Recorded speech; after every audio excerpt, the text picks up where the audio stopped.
বাবারে ঝড় বৃষ্টিতে কত ফল পড়ে গেছে।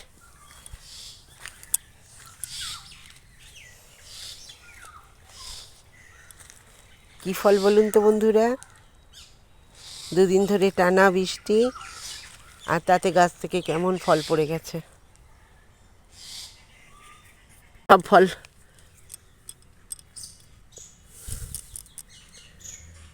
ফুলও পড়ে গেছে, দেখুন কি সুন্দর সুন্দর ফুল, ফুল ফল চারিদিকে ছড়িয়ে পড়ে গেছে সব। দুদিন ধরে টানা বৃষ্টি হয়েছে, বোধহয় কাঠবিড়ালিতে খেয়ে নিয়েছে।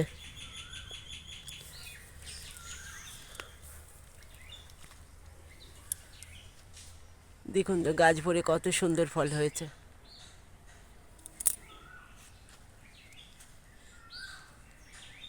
একদিক থেকে ছোট ফল ধরেছে,